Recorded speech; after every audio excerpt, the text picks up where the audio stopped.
Another gunman goes into a church with the intent to harm innocent people. It was the most sacred of spaces. At St. Mary Magdalene Church in Abbeville, Louisiana, 60 children were poised to take their first communion Saturday. That this sacrament, when suddenly a man approaches the priest, whispering in his ear. Holy Mary. Moments later, Father Nicholas Dupree abruptly stops the service as chaos erupts.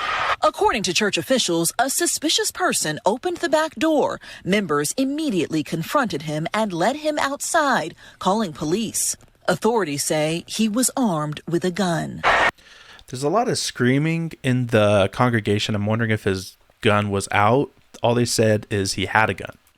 Inside, the video shows clergy members ducking for cover, altar servers scrambling to safety as police rush in, guns drawn, checking for any additional threat. Just get a hold of your child, go slowly. The suspect was a 16-year-old white male, police say, dressed in all black. He was arrested, then taken to a hospital for mental evaluation, charged with terrorizing and 2 counts of juvenile gun possession. Incredibly, police say there were no injuries. Hallelujah. But at today's service, the scars were clear.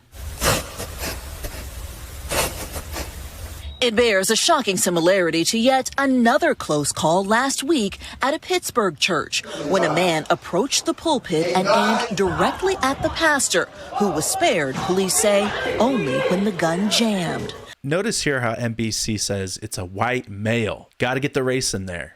But when we're talking about the black man who actually pulled the trigger with full intent to kill, it was just a man. When a man approached the pulpit and aimed directly at the pastor. Back in Louisiana, the church plans to have law enforcement stand guard at every service going forward, as more houses of worship are forced to mix the power of prayer with the presence of police. Blaine Alexander, NBC News. So why do gunmen seem to always target churches and schools? The United States Secret Service releases these reports through the National Threat Assessment Center. This one's about the mass attacks in public spaces between 2016 and 2020. Common characteristics of shooters is they've elicited concern in family members who have feared for the safety of themselves or others. Personal, domestic, or workplace issues. Most of the attackers used firearms, and many of those firearms were possessed illegally at the time of the attack. So the big debate around gun control doesn't really apply here because they got these firearms illegitimately in the first place. Over half of the attackers experienced mental health symptoms, depression, psychotic symptoms, and suicidal thoughts. So what does the Secret Service say is the solution to this? It's bystander reporting. Obviously, the better way to confront this threat would be bystander, concealed, and carrying. The Secret Service also says communities should not wait for a direct and specific threat before taking action. That I do agree with. Early intervention is really necessary, and a lot of these attackers will tell a close family member or friend their intentions or having these thoughts, and it really falls on that person to get in touch with local authorities to try to prevent something tragic from happening. In only 1/3 of incidents, attackers have a specific target in mind, like going to a school to shoot a bully or to a church house where they have attended mass.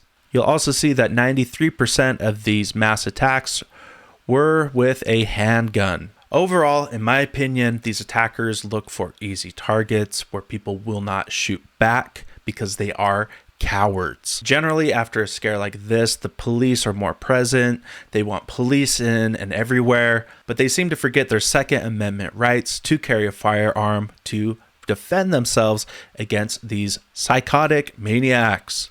Anyway, what do you think is the most efficient way to stop these attackers from targeting schools, from targeting churches? Is it increased security? Do we need metal detectors outside the churches? Armed security guards or police force? Or should the congregation get strapped?